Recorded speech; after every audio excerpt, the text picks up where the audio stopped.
Hey, it's Michael Fabiano now with Sports Illustrated, and I'm here to help you through this wild fantasy football season.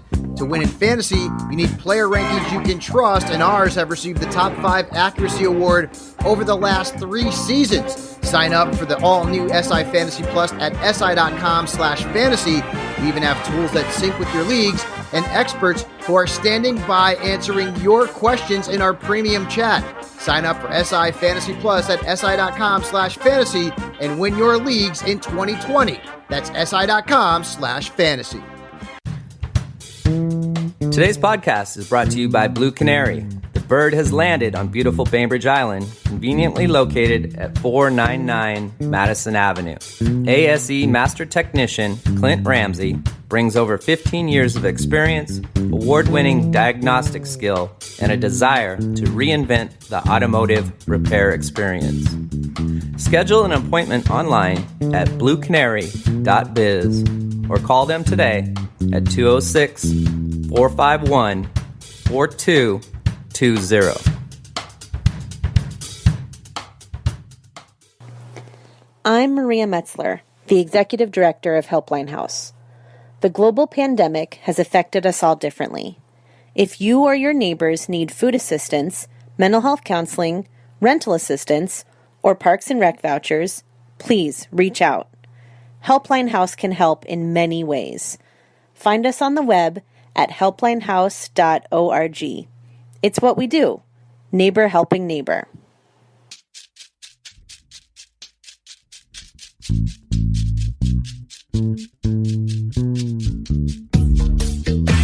I got something for your mind, body, and soul.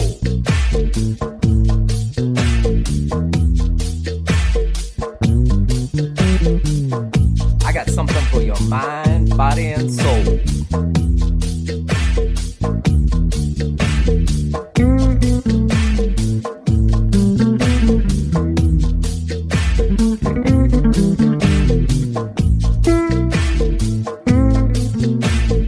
You have found the B.I.STANDER Podcast. Now here's your host with the most, Tiny Tim.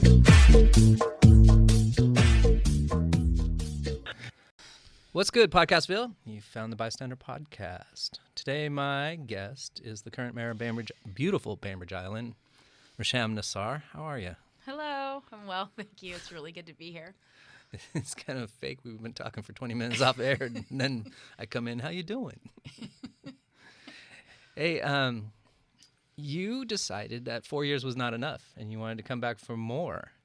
I did. Is that crazy talk, or what made you decide that you'd like more of that? Some people call it crazy. Others call it passion, and I agree. I really like the job. The past 4 years have been an incredible learning lesson for me personally, and really about the inner workings of the city and how specifically our local government functions and operates. You probably remember, or maybe you don't, and just as a reminder, when I ran 4 years ago, it was 2017. I had been involved in city politics for a couple of years, well enough to know how to show up for a council meeting, how to give public comment, how to write in on the issues, how to advocate for issues. So I ran in 2017 on a platform of change. And one of the concerns, complaints that I personally held, having been tuned into city government for a couple of years at that point, and that I heard overwhelmingly in the community, was that the decisions and outcomes from City Hall don't necessarily reflect the community's vision for the future. And the community's vision for the future, of course, is articulated in the comprehensive plan, which is a very ambitious, goal-seeking document that kind of outlines how Bainbridge wants to change and how Bainbridge wants to adapt, how Bainbridge wants to preserve itself, its sense of place, its sense of small-town feel, its strong environmental values in the face of inevitable growth in our region, and, of course, in the face of growth on Bainbridge as pursuant to the Growth Management Act. So agreeing with the public in that regard and wanting to get in there on the city council and make decisions that would start to change the trend of outcomes in development, outcomes in financial spending decisions in the city to be more in line and consistent with community values, I ran on that platform. And I won. And I have to say that the first year of being a city council member was really just learning how to be a city council member. And it goes right down to the detail of like remembering to turn your button on before you speak so that you talk into the microphone, speaking slowly enough so people can hear and understand you, those sorts of things. But my first year was also very busy, passing, and I would say very aggressively passing strict environmental legislation, one of which folks might remember is the Critical Areas Ordinance update, which established the Aquifer Recharge Protection Area. That vote came in February after I was seated. That's probably the most significant piece of legislation that I had the privilege of supporting. And that was really in the interest of preserving our groundwater resources, which there's a lot of concern about in the community as we continue to develop, not really understanding our water supply and what we call the carrying capacity of the island, because we are a sole source aquifer island, meaning we get our water from one place. In addition to that, there was a development moratorium that was adopted by that 2018 council, and I was really proud to support. What that did was put a very necessary pause on development throughout the majority of the island in order to go through and review and revise our land use codes so that, again, we could take a hard look to see why are we getting the development outcomes that the community doesn't desire, inconsistent with our values. And the answer there is to look at those land use codes and see where you could make reforms and changes. Is that in place now? Oh, no. That was it took a lot longer to do the work, to complete the work plan than anticipated. I think the final version of the moratorium was only lifted sometime last year, but at that point it had become so narrow that it was almost unnoticeable unless you were seeking to develop in a certain part of the island. But we did complete a substantial amount of work on that work plan, I think in the first year, 2018, and throughout the remainder of 2019. We've made enough growth for 2050, correct? Yeah. So technically we would not have to build another anything on this island, right? Well, the way to understand that is in terms of, first let me just back up. So currently, our comprehensive plan has conceived of and incorporated our growth allocation, which is not something that we necessarily choose. Of course, we can influence it, but it's a regional growth allocation that is provided to Bainbridge from the Kitsap Regional Coordinating Council, who receives Kitsap County's growth allocation from Puget Sound Regional Council. So those numbers filter down, and Bainbridge has to agree to accept some of it, portion. We absorb some of the growth of yes. Kitsap County. So currently our comp plan is forecast through 2040, and currently our underlying zoning can't accommodate for that. We have not actually met that growth target yet because houses are still being built. We still have undeveloped parcels of land, mostly in the rural zones, that are, well, now in light of the COVID pandemic and its impact on real estate, are in the process of being sold or in the process of being constructed. We now have to, and the work of the council next year is to update the comprehensive plan, and that ties back into the reason why I want to run for re-election. In that, again, you're going to be looking at the fundamentals of the building blocks of our code, of our policies, the direction, which is really what the comp plan provides, to develop those codes and policies, one of which is growth. Now, there's some perception that we need to grow more to meet our 2050 allocation. It's not true.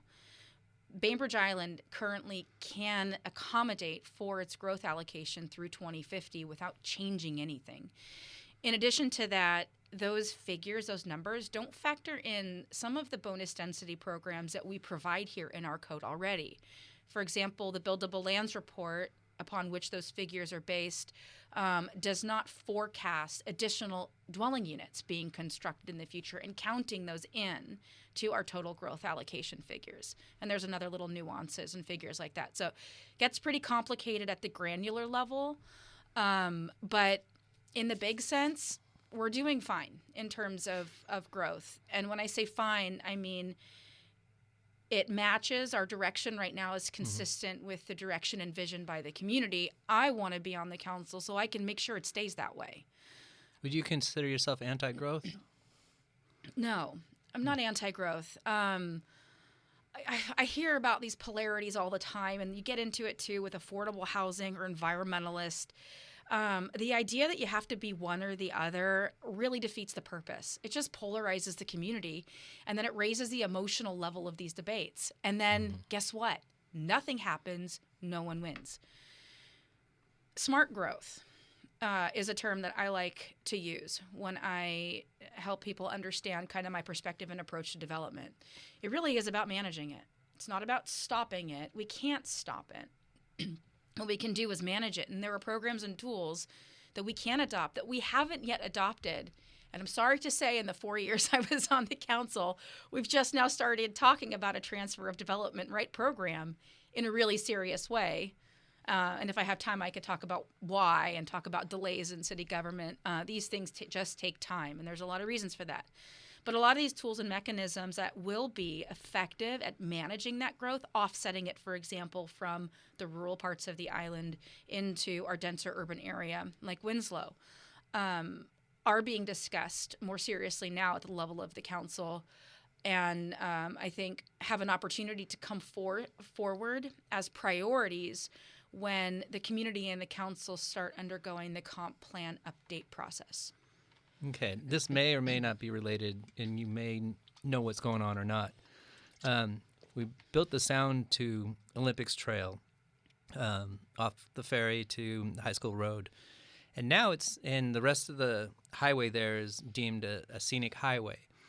Now there seems to be 3 parcels of land on that scenic highway for sale right now. Is there something besides the Washington State Department of Transportation roundabout thing that's happening? Are we losing that scenic highway status? And is there are these people selling to then develop those areas? And can they develop it? They probably. I mean, I don't know those parcels. I'm not familiar with them. I have seen the for sale signs. I just assume they're private property owners capitalizing on the high value of real estate resulting from the pandemic. This property is just hot right now on the island. So are my taxes. Yes. Hot the stories I've heard about the taxes, including my own. So I definitely feel the burden and the pressure of that. But no, I mean, there's nothing at this city right now in terms of anything that the council would have come before it that relates to the sale of those parcels. I think they're just part of the private real estate transaction. Kind of in that market, the council isn't really playing a role. If that's true, I don't know. But in terms of the STO, no, that hasn't been talked about. It's another complaint of mine. The Sound to Olympic Trail, of course, is what I'm referring to. I don't think it's really ever been publicly discussed. And even that first segment that was built, the one from 305 to high school, that must have been 2017 when construction was underway for that. And I remember the shock and horror of the community when all those trees came down and there was bare dirt and this 12-foot paved, quote, path went in. And the community said, wait a minute, this is not at all what we thought we were signing up for. This is not what we supported. And then the bigger question they ask, which I'm still answering, how do these decisions get made? I do like the trail, though. It turned out pretty nice in my mind. It's useful. Yeah, I mean, getting all the bicycles off the highway from the ferry has helped traffic tremendously. And you can see things that are landscaped well and that it'll grow in. And there's enough, cover that the people on the other side of the highway aren't really exposed. So I like it. I'm looking forward to it going all the way to Olympics someday and me getting on my bicycle and going. And that will be hopefully coming. That'll be a public conversation. I think it's either going to be held in the context of the sustainable transportation planning as a whole, or it'll be pulled off to the side and talked about as another major capital improvement plan. But I'm just looking forward to the public being involved in that. That's something as well that I haven't quite figured out about City Council, where there's the diocese and the Tuesday meetings, but then there's the separate meetings that you guys have. What do you call those things? The committee meetings? Yeah, committee meetings and stuff. I don't feel like that information from the committee meetings is transparent, and I get to see it and figure out what you guys are talking about at times. Yeah, I agree. I thought that was cool that, I started this podcast mostly because I didn't know what the hell's going on in my neighborhood. Yeah. And I had the opportunity to talk to people like yourself. And it's been 4 years now, and I'm still struggling to know everything that's going on and being up to date. So it was nice to see when Kobe Connects came out, and I think it was Kristen Drew who started working for the city and then being a communications manager. And then we had a semi-weekly, I don't know how often it came out, but it kind of talked about projects and opportunities to come as a community and talk together. I like that. And then the pandemic hit, and then that paper kind of went by the wayside. It was an easy read. It was a fold over piece of paper and had 4 or 5 different topics, and we were informed. Yeah. Now the burden doesn't have to be on me or everybody going to 4-hour city council meetings on Tuesday. Stay away. I'm just kidding. No, we need more people to come, but yeah. So I remember some guy in some Halloween costume on the diocese just sitting there, just staring at you guys one time. And he was lime green. He was staring down Cole, the mayor at the time. And I was wondering if you could recall any crazy things when the public came out on the diocese. You have a better memory than I do about that. I remember, was he dressed like an alien? I remember the think alien. So. That would have been an actor from the theater nearby. Oh, BPA? And they were... He didn't have time to get out of costume? Didn't have time to change. I can't remember if he made public comment or just came to listen to something, but I think I eventually saw him pull the mask in the hallway and recognize his face. I thought, okay, there's no cause for concern. But, when people show up in full costume at a city council meeting, you do wonder what they're there I believe Cole would be talking and then catch his eye and be distracted enough that he forgot what he was talking about. Yeah, sounds and then familiar. he'd just start laughing. Have you stayed in touch with the previous mayor since he's moved away? No, I haven't. It's funny, we're actually friends on it's an app. I don't know if I say it, if people will know what it is. Strava. So I'm a runner. That's GPS. Yeah. So I log my runs. Even the short ones. What were you doing running in a boot? I saw you. You saw that? Yeah, you ran by me while I was walking a dog, and you had a full boot to your knee, and I was like, so you didn't see the crutch though, because that would have been embarrassing. I was like, what are you doing? You gotta heal. Okay, there's nothing worse than for someone who's training to run a 50K to just all of a sudden live with a broken foot. It was the freakiest of freak accidents. Didn't trip over a piece of wood, not a rock. There was nothing on the ground. My foot just landed upside down, broke my 5th metatarsal. Just a clean snap, and went from, running 50 miles a week to facing potentially not being able to run for 12 weeks. And that was unacceptable to me. So you're in my club. I have broke my metatarsals 9 times. Yikes. It's really painful and unpleasant. Yeah. You can't wear shoes. Thankfully, though, they heal pretty quick. They do. Yeah, I did my fair share of crawling around the house, which my kids thought was hilarious. Kind of is.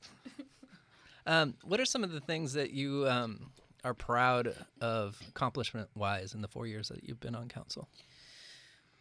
Yeah. Did I just ask that? I ramble. So if I've answered this already, critical area just ordinance. Stop me. You were proud of that.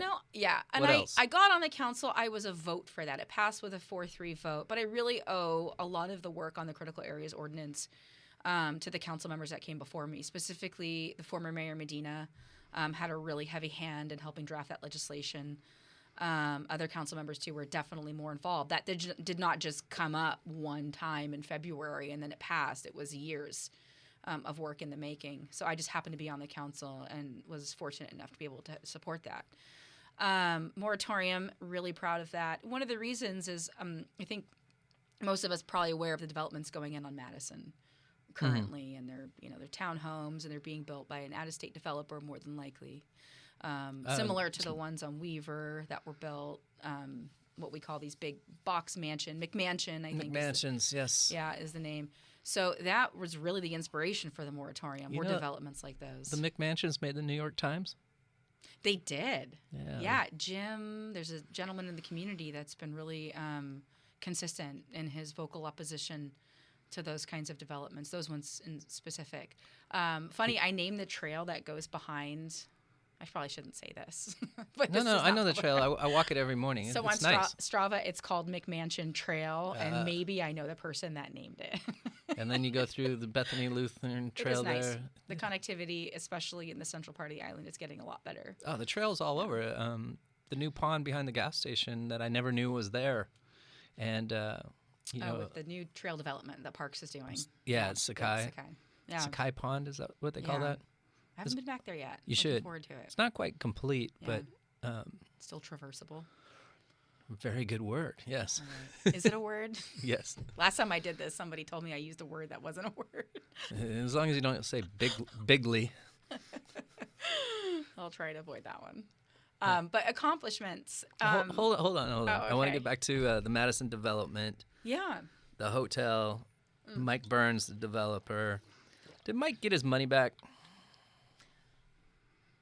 I can't answer that question. That's a question that is for Mike, I being guess. answered. Huh? Well, Mike would know the answer. Mike Burns is a developer who tried to develop the property on Madison Avenue in mixed-use retail and low-income housing, correct? He had a few units that was going to go in there and redevise the playground in that neighborhood, kind of knock out a dilapidated apartment complex. So he's building two projects, if I understand correctly. One is 550 Madison, which is the apartment. So that's also just started deconstruction. Is that what you call it? They're tearing down. It was 550, known in the community as 550, and it was an affordable housing apartment rental complex, and I think it was primarily managed by Housing Resources Bainbridge, HRB. He purchased that and has plans to develop market rate, but also formed an agreement with HRB where he would be giving back some of those units to affordability. I don't know the details of that project. That was more in the public eye because of the loss of affordability, but the council, rarely does the council have a role to play in permitting development. I want to be really clear about that. The council's role is in passing the legislation that those permits have to go through before they come to fruition. So, Gotcha. That is confusing. It's really confusing. And there are ways to change that, and it's another thing I would like to do with working with the city manager is to put council in a more involved position in permitting specifically conditional use permits, which is where the controversy and the fuss really lies, which those permits specifically, the Winslow Hotel, I believe, was a CUP. CUP meaning? Conditional use permit. Those are basically permitting a use that wouldn't otherwise be allowed or that exceeds the underlying capacity or the zoning for that particular plot, but the developer has an opportunity to apply for a conditional use if he conditions. Is that like the development. Purchasing more density in the unit? Like instead of 5 units, you could purchase more so the zone changes so you can get 12 units or something like that? We did have, and this is another kind of tie back to the Winslow Hotel, we had a very old code, and after hearing about the hotel, the council didn't have any role to play in the permitting process of that development. Our role again is changing code. So the community is contesting this project. It's basically on the grounds that it was just too big. It's 87 rooms. And we're referring to the hotel right now. The Winslow Hotel project, yeah. And I was sort of watching the community debate on the periphery, but it never really was the council's work. But what it got me doing was understanding the code that allowed a project like that to come to fruition. Well, because that's where a council member's work lies, right? If you don't want to see these outcomes, then you have to use that as a model, as an example. and then do the work to pull open that book, that code, and see where you can make changes to the code to prevent outcomes like that from happening in the future. And that was the perspective and approach I took to the Winslow Hotel. It was all under the assumption, the expectation that project would be permitted, had approval from the hearing examiner, and that it would eventually be constructed. When I hosted a town hall to provide feedback from members of the community about the Winslow Hotel, it really was a brainstorming session to help identify what areas of the code I need to jot down in my notebook and then bring to the council and the planning commission to identify as areas we needed to change, areas we needed to clarify. Nothing to do with the Winslow Hotel, except they were kind of the guinea pig. We learned a lot from that project. Well, what happened was the council's doing this legislative work, which is the work of the council. And time is going by. We form a committee, a land use committee. I don't remember who was on that land use committee. I was not, but I'd been involved in providing some of the, highlighting some of the areas in the code that the committee ought to have looked at. They ended up looking at some of the code changes, code sections that related to hotels in Winslow. They ended up about a year later, maybe 9 months to a year later, coming back to the council with an ordinance to effectuate the recommendations, which was the work product really out of the Winslow Hotel. Effectuate? Is that the word you used? Pass, yeah. Is that a word? I should keep a list of all the words I use that I'm not even sure. I'm just trying to become a better wordsmith. And so I'll wrap this up quickly because it's so boring. I wish I could tell it in a way that was more exciting and thrilling. I'll work on that. Well, I had heard a rumor that it cost about $850,000 that he had put into that hotel project. Oh, with I'm sure he put permitting. a lot more than that. The $850 was the money that he paid to purchase the bonus density. So that was one of the things that Holy shite. We had this. It was like a sleeper code. This is often the time. It's like you have these sleeper code provisions that somebody pulled, like they haven't been used in years. Council members don't even know they exist. And then somebody comes in and uses it, and you're like, oh my gosh, what about that? We need to take that away or change it. And in this case, it was a code provision that allows a developer to buy bonus density. And that really just served to compete with our goals of using whatever bonus density the city gives, really the public gives, should be in exchange for the fulfillment of one of our community needs right now, that's affordable housing. Right. So the recommendation was to pull that from the code. He'd already purchased his bonus FAR at the time. So does he get that back? We pulled that code. I think he should. But I'm not the city attorney, and the administration is really responsible for handling those kinds of things. And, of course, I'm not inclined to say more because some of these discussions have happened. Hey, Joe, I need to know if he gets his money back. Yeah, let's just delete the last 30 seconds of this. No, I'm fine. It's okay. But personally, I could say absolutely. I mean, I think what, the perspective in the community was that we stopped the Winslow Hotel. Well, there was a delay in time of about maybe at least 9 months. And anyone can correct me if it turns out I'm wrong. Between the time that the project received approval from the hearing examiner and the time that the council came back and passed that legislation, which essentially put a pause on the developments of hotels in Winslow. So the developers could have submitted for a building permit, at which point they would have been vested. I think most council members honestly thought the developer had done that. That's a lack of communication between council and city staff. But I don't make it my business to figure out where in the permit timeline a developer is necessarily, because there's not a lot council can do. We're not the final decision makers. We're not supposed to trend into the territory of staff or supersede the authority of the planning director. That's not the way our code is set up right now. We change code. That's it. Okay. Let's get back to I'm sorry, we kind of went on a tangent of Mike Burns' development projects. How do you think the roundabout turned out on Madison? This little one over here? Yeah. Do I really have to go? I got it. The public can't see my face, right? Yeah. You don't have to say anything. It'll take some getting used to. Yeah, if you see it. I heard there was a horrible accident there just recently involving a pedestrian. So I don't think the public is thrilled. And if we could build them differently, or better or not at all in the future, I think the public would probably support that. Yes. So let's get on this roundabout a little bit. Is there city council seeking to have native art in the middle of that roundabout? Why are you looking at me like that? I'm just trying to address the rumors here. Well, it isn't a rumor. It is true that there's a council member who has brought forward a proposal. He's bringing it forward, actually. I believe it's on this next week's. It's Councilmember Dietz. Okay. That has put on the agenda a preliminary discussion for council to consider whether or not it wants to discuss. This is how our agenda setting processes are structured. It's really complicated, but I like the new one. As complicated as it is to say, because it's really more equitable and it really does well to preserve the minority opinion. Before, if you were in the minority on something and you tried to bring an idea or concept forward for council, good luck getting it past that 5-minute window. I had serious concerns about our former process. Thanks to the new city manager, we now have a new process.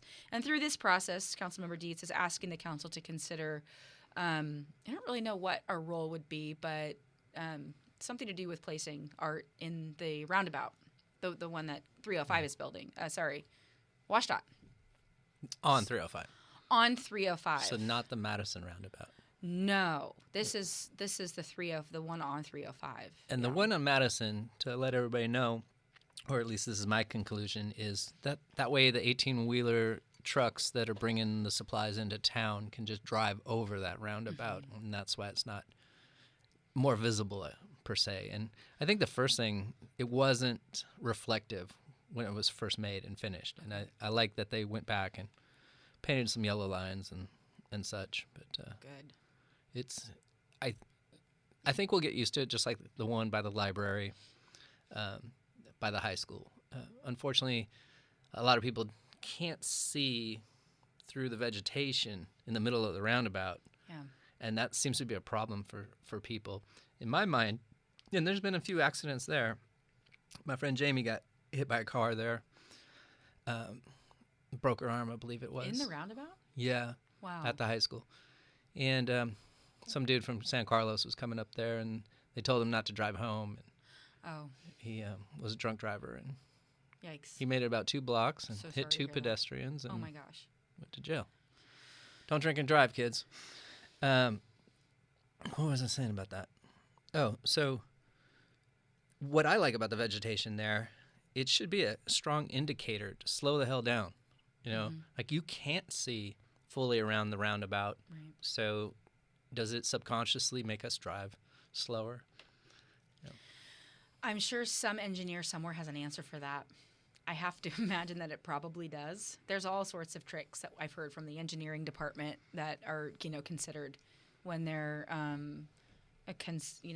conceptually designing roads and roadway improvements. And there's a reason for the roundabout the way that it is at Madison and Wyatt. I don't remember it specifically, but it really was not meant to be fun for cars. It was meant to slow cars down, to prioritize and facilitate the movement of pedestrians throughout Winslow. Whether it's doing that or not is the question. I mean, I know enough from the community to know that most people don't like it. Another thing I don't like was all those cones on Grow Avenue. Somebody had those like shoulder chest high pylons, right down the center of the lane, all the way down Grow. And I was wondering who okayed that. And of course, they're gone now. So what have we really accomplished with that? And did that come out of my taxes? Yeah, probably. That was a decision of the council in, was that 2020 must have been, or earlier this year, either or. I think it was this year. Feels like forever ago. But it was a pilot project. So it was Okay. brought to the city council's attention by a group that was advocating for safe routes to schools. And what they wanted to try on was creating separated pathways for schools children to be able to walk along some of our more neighborhood streets, usual pathways for school children to get to school. But there's a in order sidewalk to- on the block over on Madison. There is a sidewalk on Madison. All but the kids could walk on that. Grow is really trafficked by school kids getting up Yeah. to the high school. It's I used to live there. designated neighborhood greenway. And then there's a lot of car cut through too, because it serves as, to facilitate the flow of traffic from the south end into Winslow. It's a sticky problem, but it was a pilot project. It was an experiment, and part of the thinking and the kind of the impetus for that was that kids were going to be going back to school. This was the end of last school season, and school buses though were not going to be in operation. So because of the COVID pandemic, or people just wouldn't use them, they wouldn't send their kids onto buses to be in close proximity with other students. So in the interest of keeping as much of our children's time outdoors to prevent exposure to the virus, a bunch of parents, advocates, folks that have been working on sustainable transportation at the city came together and conceived of this plan to hopefully minimize the amount of parents that would be dropping off in cars, because car school traffic on this island is horrible. It's a problem. Shout out to my son Vinny, who's walked to school his entire academic career except for preschool. Good for him. Yeah. So we're in a fortunate situation where we're around 4 or 5 schools, very walkable. And it's fun for him to walk the trails with his friends and stop by his friend's house. And there's a lot of trails. And shout out to John Grintner. Johnny, you know who you are. I appreciate all the work that you've done on the trails. One more roundabout question.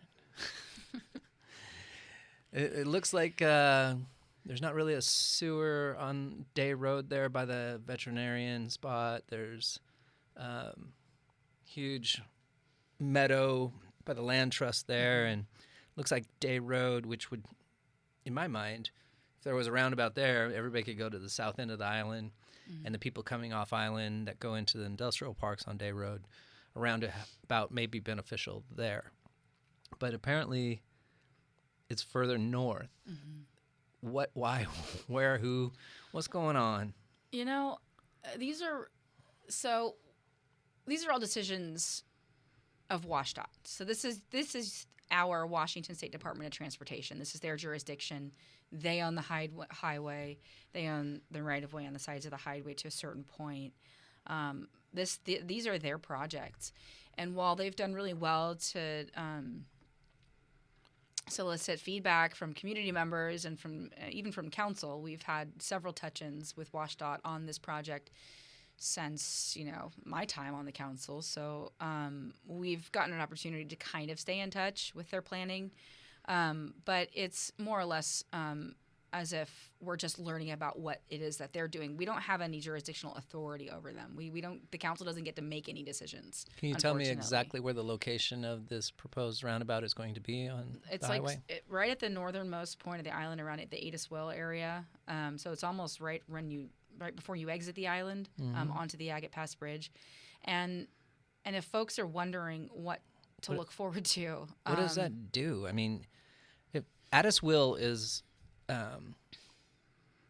basically a horseshoe road, right? Yeah. So if you take a right or a left on Adiswell, you're not going anywhere except into the water, basically.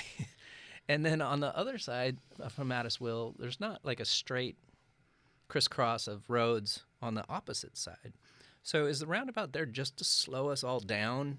Because it doesn't seem, in my mind, and I'm having a hard time visualizing this, it's going to help anything other than slow us down.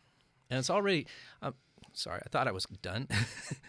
I have to drive my kid to Tacoma and get off the island from school. Yeah. And the traffic on the island, even though it's an 11-mile straight shot to get to the bridge, it's winding up being 30, 40 minutes, depending on if the school's let out on Sportsman Club and the ferry hits. And if, I'm 2 minutes late to the car, it's 30 minutes plus to get off the rock. Put a roundabout and the ability of these guys and gals who cannot drive worth of beans. I just feel like it's just going to be a cluster. Yeah. Give me some hope. No, I'm not going to give you any hope because Okay.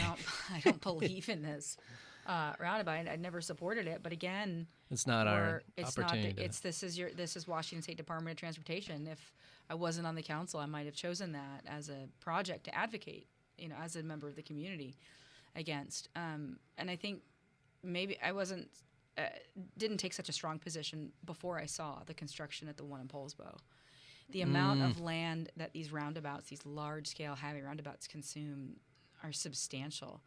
And one of the things that the direction that we've taken as a city, I think as a nation, we all identify the need to stop doing more of the same, right? Clearing natural areas and trees to lay down more pavement to accommodate more cars. I think there's a lot of different project ideas, safety improvements, traffic mitigation strategies that WashDOT could have explored that would have been something other than just putting in this big roundabout. For whatever reason, they're very popular in Washington State right now. Not with me. But I don't personally care much for them. And this one is going to be traumatizing to the community when it starts to go in. I would personally, and as a council member, like to see the council try and find a way to stop it. But it's really hard to do when it's not in your jurisdiction. Chain yourselves to trees. Let's go. We could do that. Something I haven't done on the island yet. I've done it in my life, but not here. I don't know if you know this, but on that Johnson roundabout, isn't that land in the family of the Poulsbo's mayor? And weren't they paid handsomely to have access to that land and build that roundabout? Wow. I'm going to stay out of that one. I don't know anything about it. Okay. Glad I don't. That sounds tricky. Shout out to my mom. She always rails against it. She lives out there in Poulsbo. Poulsbo, is that how you say it? Everybody says Paul, but it's not Paul. Paul. Well, see, now I don't want to say it anymore. I'll say it both ways when it comes up again. The other hood.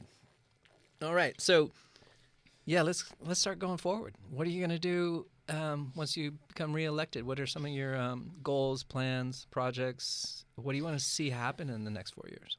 Well, the next 4 years are really important, and I don't know yet if the community has kind of caught on in terms of how important this election is and what's coming down the pike for Bainbridge. I mentioned earlier the comp plan update, which is the comprehensive plan amendment project, which is really where the policies and the tone of the most important issue to Islanders is going to be set. You want people on the council that you know are going to defend the community and defend the values of the community and be really smart about how we articulate those guiding principles and those policies in the comprehensive plan so they can't be pulled in support of, say, for example, upzoning Island Center to match or exceed the density at Linwood Center. Same for Rolling Bay. Or that the initiatives, and they have been proposals to put high-density development outside of the Winslow core in the past since I've been on the council, policies that might be more supportive of that, which then gets it further along the path to kind of losing this sense of security that we've had as a community, which is that our land use plan is solid. Well, it isn't. Nothing is ever a guaranteed. You can get good council members in that will defend against bad legislation, bad proposals that are wildly inconsistent with the values of the community. And the minute they get out of office, a new council can be seated and just quickly overturn everything the previous council did. That's why I want to stay on the city council, because I really care about this community and I'm afraid of what could happen to the fate of the island if we don't have people elected into office that not only understand the job, understand how to work with code, have strong backgrounds in land use, are knowledgeable about issues relating to zoning, but that have proven themselves and demonstrated themselves to stand up in the face of legislation or opposition to pro-environmental legislation again and again and again. It's a really important time. And as much as I can, I'm using my time on the campaign trail to alert people and let folks know. Because what otherwise happens is you get something like the Winslow Hotel. And here it is. It's already drawn out. It's already planned. The developer's already invested hundreds of thousands of dollars. It's gotten this far down the permit pipeline, and the community looks to the council and says, why is this happening? Well, I'll tell you why it's happening. It starts with your vote. It starts with who's sitting up there on the dais, because everything starts with the code. And code can be so easily changed. And bad legislation can creep in. Elect people, good people that match the values, that are going to reflect in the decisions they make the direction you want to see this community go into. That's the power the public has. What would you say is your best strength? Well, on the council? Yes. Well, I've definitely grown a lot in the 4 years I've been on the council. I can honestly say when I got on this, maybe I said this on your show once before. I think you're the same height. I don't know. I haven't grown. It's funny. Good one. Thanks. My shoes might have a slightly higher heel. Break another metatarsal with that heel.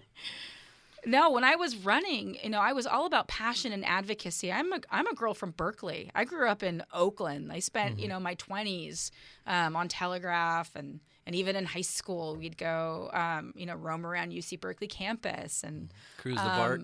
Yeah, without shoes. And we're all about progressive politics, all about, stand-ins and marches. And I've brought that passion to my work on the council, and I don't give up. And as severe as the opposition has gotten, as divisive and contentious as some of these issues have become, I stay focused on the issues. I'm very clear about what my role has been on the council, and that's to advocate for the will of the people and to carry the values of the community forward.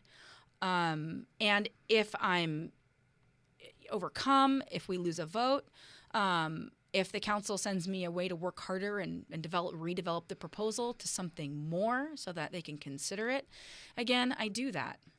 I care enough about this community. I care enough about our local democratic system. I care enough about the city to want to continue working to make it change. And at the municipal level, in terms of the city government itself, there has been a lot of change. We have a new city manager on board, and I can tell you that the future looks bright for Bainbridge under his leadership. He is so experienced. He's so even-keeled, so level-headed. He doesn't get involved in the business of the council. I trust his financial recommendations to the council, and he's working really hard to make our city function. I've heard nothing but great things about him, and I look forward to meeting him and talking with him. But there was a bit of a debacle when it came to the hiring process of city managers. Can you kind of refresh our mind of what was going on? There was a candidate, then a candidate pulled out. There was some juggling about who thought who was good, and you wound up with the right guy, in my estimation. But what were the kind of hiccups there? It's a really big deal for the council to hire a city manager. It's the biggest decision a council can ever make, because that is the guy that's going to be in charge of the administration. The administration carries out the direction of the council. If you don't have somebody good in that position, the council can sit up there and do what it wants and pass this and pull that, and it won't get done. It'll just go into what I call the void. You'll send a piece of legislation over to City Hall, you'll never see it again.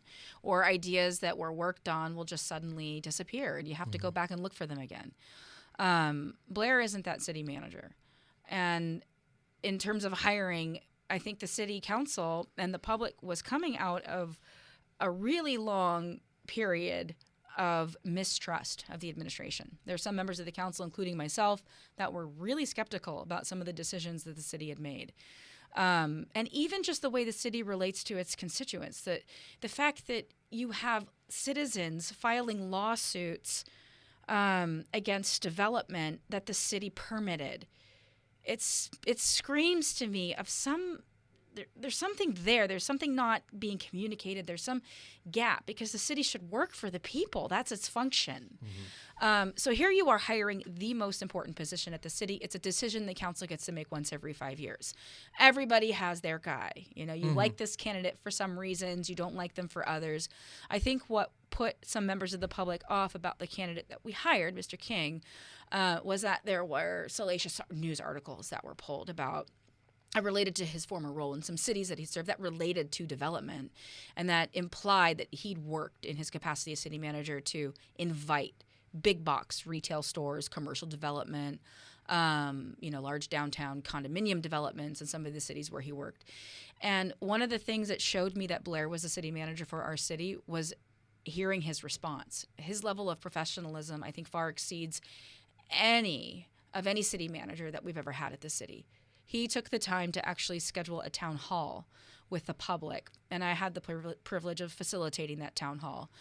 And the public threw a lot of really difficult questions at him, and he answered them all. I think we ran 20 minutes over because he wanted to make sure that every question that the public had for him was answered transparently on the public record. So I feel like I got my ear to the ground, and I didn't hear about that town hall. How does that come out, and how does the public find out about town halls like that? Well, there's a few ways that folks can stay kind of up to date on news from City Hall. One is to sign up for the city manager email. I think that's probably one of the best ways to get news out of City Hall. I think he publishes that, if not every Friday, then every other Friday. Checking out the city's webpage, or just contacting your city council members, writing them an email. I would love to get emails that are just open-ended questions and offers to meet for coffee. I don't get those. I get, what the heck was that vote about? Or okay, for you, Tim. Okay, from you. No, the public is pretty good about staying engaged, but the question of where do you get information from is still one that the council hasn't solved. I don't know that we'll ever be able to solve it. What you want to... Let's do it. I'll speak into a mic at the council meeting. Just have dual, just automatic record. I think the bystander should get a government gig. I know some cities do that, and whatever we can do to make local government more transparent and more accessible. Accessibility is something we've always discussed. COVID's presented its own unique hurdles, but super important. But public engagement is so important. It's so important. That's a whole other show. Can I come back and we can talk about that? Door's always open. Okay, great.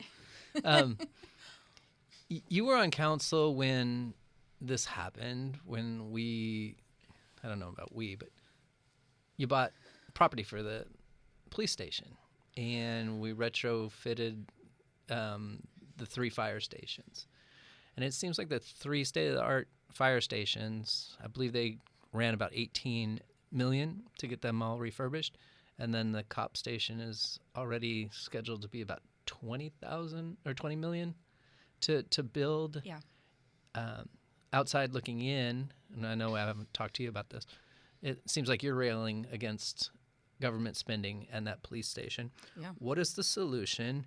And if you were on council before, what was your viewpoint when we grabbed that land? Yeah, okay. So we're talking about Harrison. I'm going to roll up my sleeves for this one. Nice. So I've done my homework on this, and really thanks to really caring and concerning members of the public who took the opportunity to start going through some of the public record and information, a lot of which had been provided to the council, which led to the council's vote to purchase the Harrison Medical Facility. So for those of you that don't know, CHI Franciscan ran Harrison Medical Facility. It was an urgent care facility located over here at 305 in Madison. They built it in 2016. Across the street from this studio. Exactly. We are right behind the fire station. It's still there. Now it's gutted. We'll get to that point in my story later.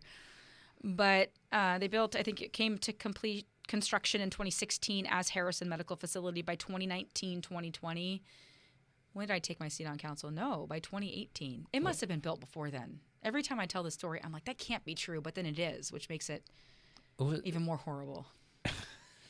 Okay, well, let's fact check that one. Let's just say it was no fact checking on the bystander. It was a recent. I'm sure someone will fact check for me and then post the comments. So appreciate you for doing that in advance. It was essentially a brand new medical facility. Before I got on the council, 2018, the city manager alerted those whom were elected in November that the city was considering this purchase. I get on the council, and the purchase is the Harrison Medical Facility.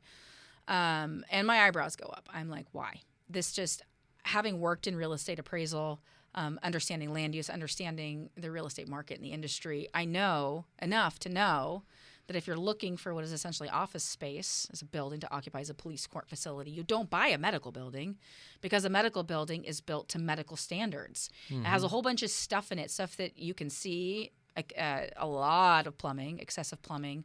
It has special metals in the walls and things like that in the x-ray rooms. It's built to higher standards. There's a lot of expense there that the city wouldn't be able to capitalize on. It didn't need it. So I never supported it. The thing was, the council was led to believe that purchasing this thing for nearly $9 million was in the best financial interest of the city and the taxpayers.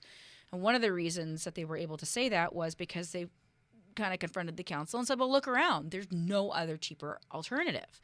Now, we had cost estimates of other alternatives that appeared to be and were presented to council as being far more than Harrison, which was anticipated to be about $20 million. Now, we know it's going to be a little bit more than that, more or less. Hopefully not 4 to 5 more if it's built.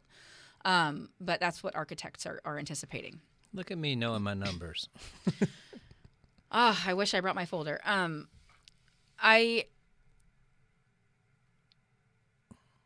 Hold that. Where do I thought. go from here? There's so much information. Yeah. Okay. Why didn't we refurbish the current police station? Well, again, the council was, a lot of information was coming out from City Hall to the council. Of course, we rely on the administration, on the city, to provide us with the information that we need to make an informed decision. That information also relayed to the council that building at the current site was just not feasible. And there weren't, unfortunately, a majority of council members that wanted to look at it hard enough to get into the numbers of what it actually would cost to build there. I've recently learned that the council's never done that. In fact, it was relayed to me, and it was the impression of the community that we'd looked into it, we'd cost assessed it, and it was just going to be too expensive. In fact, I think it was stated that it would be the most expensive of any of the options to redevelop at the existing site. Why is that? You just knock out a wall and make the building a little bit bigger. Well, there's, how much traffic do we have in the police station or in the courthouse? And that's where your police needs assessment comes into play, which we also haven't done. Other cities, prior to building or even preparing to build police court facilities, will hire a consultant to perform a police needs and assessment. Because depending on your police needs, then you have a better sense of what kind of building you need, how to accommodate a force, potentially a growing force or a declining force, whatever it might be. But we didn't do that at the outset. The figures that... But you guys got to consult for a logo for $50,000. Why would you not do the assessment on the police station? I don't get that. Sorry. Yeah. Well, I wasn't on the council at that point in time. So prior to my even getting on the council, the whole police station issue was a mess. And that was because the council put on the ballot Prop 1. Sorry to remind you of that for those of you that were involved in opposing that ballot proposal from the council. It failed 75%. And the number attached to the police court facility, I can't recall if it was joint, was 15 million. And the cry on the streets was, that's way too much. And if you recall, I think the site for that was north of City Hall. So the proposal would have been to acquire, I think, a site that had some environmental conditions at the city. The laundromat area? I think it was. It might have been the property more north, but I do remember that as being, it's a little bit before my time. But so we're coming out of this huge failure of the city government to put to taxpayers and ask them to vote on something in confidence that the administration and the council have made good decisions leading up to this, asking for public funding. And the public says no, 75% no. And so the council then changes. I get on, and here's Harrison. Wherever it came from, I don't know to this date, but I know that the sellers approached the city, and we very quickly found ourselves with a majority of council that just wanted to buy this building. They just thought that it was the cheapest option. That's what we were told. That's what the cost estimate sheets reflected. Turns out that's not the case.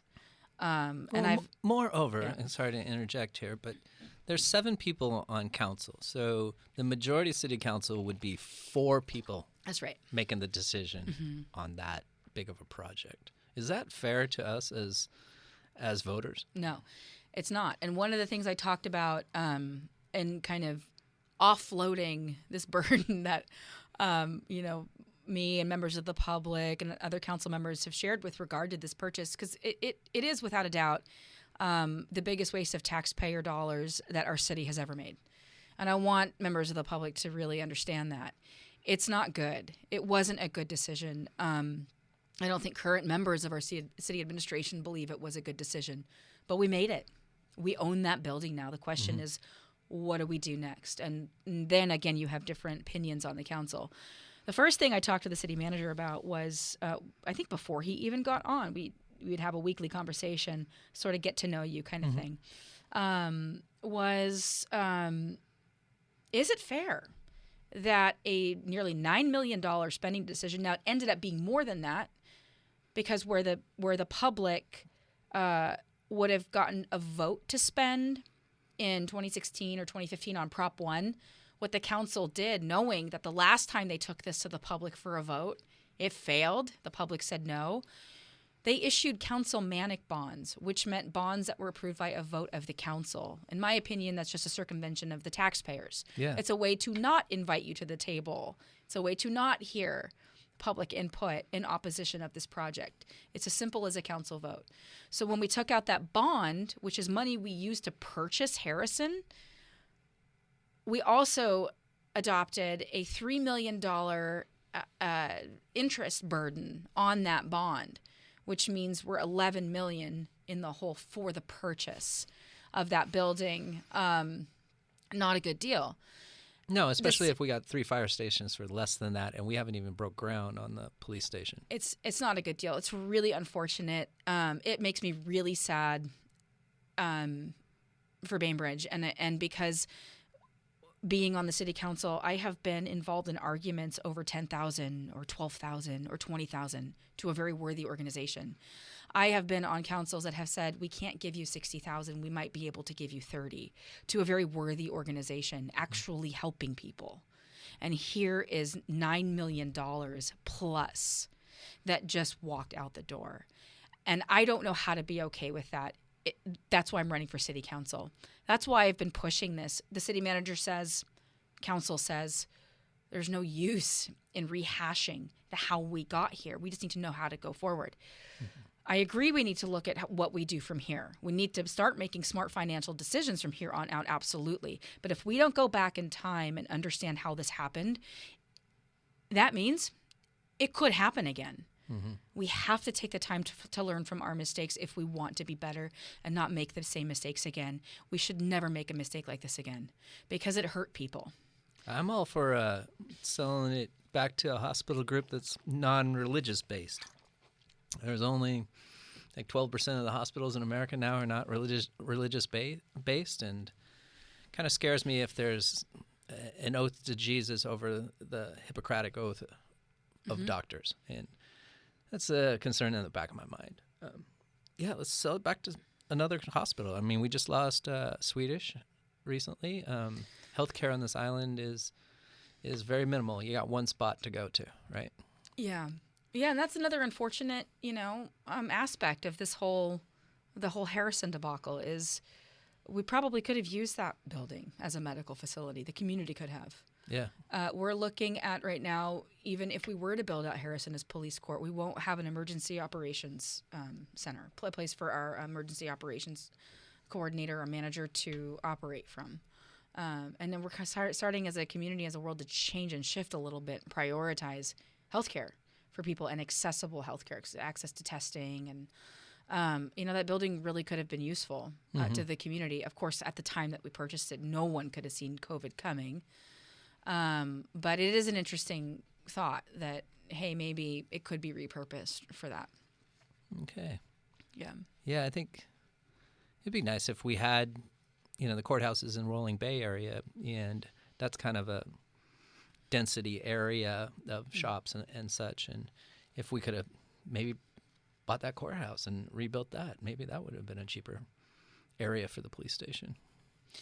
There's no limit to what the city and the city council and the community can't do, except through your elected officials. You know, really, and that's where public process and public engagement really comes into play. And that's really what it means to me, what accountability means to me. It means listening and considering options and opinions and perspectives in the community, approaching a problem from a bit of a skeptical side, not being so easily swayed by recommendations from staff, for example, but having the courage and the intelligence to be able to question them and to probe more and to dig more. And I think council members, administration does what it does. Council has an obligation, I think, as a council member to go, can we do better? And can we push you to do something different? Here's what our community wants. Can you take that back and bring us something different? Instead of just rubber stamping all the time. Right. You get things that, are at this point, for my conversations with the city manager, are not that building, if it's built, might not even meet our current needs, because now our current needs suggest that we ought to have room for our emergency response. Yeah, and the longer we put it off, the more it's going to cost down the road. That's true. Inflation hits. There's a lot of rubber stamping and a lot of go with the flow and not thinking. That's why I appreciate having you and other council members come in here and just have an honest discussion. And maybe I saw something a certain way, and I'm seeing that because that's the majority of the way that people are seeing things, but without actually having the knowledge and doing some insight on it. I'm not being true to myself. I need to learn more so I can make an educated decision as opposed to just going with the mob. I tell my kid all the time that, be kind, and you cannot succumb to the mob mentality. You can't all of a sudden let down your guard, and then because 2 other people or 3 other people or 6 other people want to do a certain thing, you have to be an independent thinker. Yep. Some of that has to do with this newspaper rag that we have, the Bainbridge Review. There's a lot of talk within the public about you, and I'd like to give you the opportunity to address any and all of these ongoing comments. They seem to have no news. It's not like little Shirley, sold the cookies and now she sent money to Costa Rica for, cleft chin kids or something like that. There's a lot of that missing, the feel-good story about what some of these great community members are doing. Even here at the barn, Bainbridge Artisanal Resource Network, there's, people making kayaks out of wood, there's glass fusion, there's world cooking classes for kids. There's a lot of really cool things going on, and some of these people have a lifetime of experiences that they can share, and I just don't see the paper. It's like 4 pages of ads. It is Ann Lovejoy telling you how to plant your plants. Somebody giving me a recipe, which is ridiculous in my mind because there's so many recipe websites, that populate. Like I'm on New York Food all the time, so every day in my mailbox, here's what you should cook this week. And it just seems outdated. We have 2 pages from USA Today that we kind of co-op, and then there's letters to the editor, and then there's usually like 1 or 2 articles in the whole paper. And it seems like one week you were this glamour girl on a bicycle in front of City Hall. Then the next week, everybody's up your business, for lack of another term. So the accusation is that you, as the mayor of Bainbridge Island, are having a relationship with the deputy mayor. There's possible block voting, that you've moved in with him, and that he's bought you a car. And all this is going through a very difficult time for you because you are currently in the middle of a divorce. And I know you got to watch what you say because you're still in the middle of that trial. Would you like to respond to all those accusations, Bainbridge Review? It has been really interesting, and I will, I'll start by saying that, for me, it's nothing new. When I was campaigning, I was in 2017. I was on the receiving end of allegations of having lied about graduating from college. So I called my mom down in Berkeley, and I'm like, Mom, can you dig up my diploma? I hope you have it somewhere. And she, sent me a copy, and I ended up posting it publicly to refute the allegation that I'd lied about having graduated from UC Berkeley. When I got on the council, same stuff. Members of the public probably remember seeing me on the Bainbridge Review on the front page. Allegations of illegal development, allegations of being... Oh, yeah, the well house pump. The pump house, and that, except I wish it were just the pump house, because that's all it was. Allegations of being corrupt or hypocritical, of living in a way that... That's a good picture of you, at least.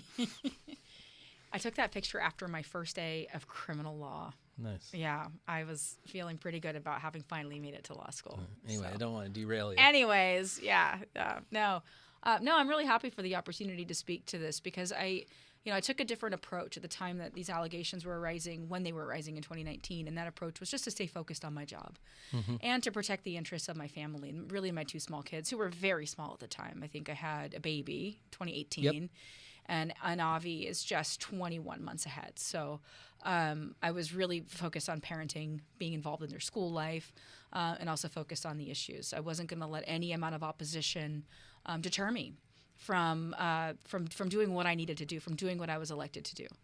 And in that sense, I think the more I wear my opposition like a badge, because it must mean I'm doing something right. You like you're okay stirring the pot and... Well, I can't say it's easy, and I do think it's unfortunate. Well, it's also personal. Come whether you want it or not. It does, and that's the hard lesson of being an elected official, is you are in the public eye, and people do wonder about aspects of your personal life, and they wonder how that might interfere with or affect your professional role in politics. And the answer that I have for folks is look to see the quality of the work, look to see their position on the issues. That's where you're going to get to gauge whether or not the things that folks are saying about them in the community are true. Show up to a council meeting, call them on the phone, ask for a coffee. And I guarantee what you're going to learn is that there's another side of the story that has never been told, and that the story that's now being spread out in the community, that's now the salacious, scandalous, really juicy, fun to talk about thing, is probably not true. And is probably just how we play, telephone. I remember doing that in grade school, and how a rumor can start. No, we do it at as one adults point on Bainbridge Island still. Yeah, and aside from that, because the allegations, unfortunately, were, I don't know how they got onto the public record.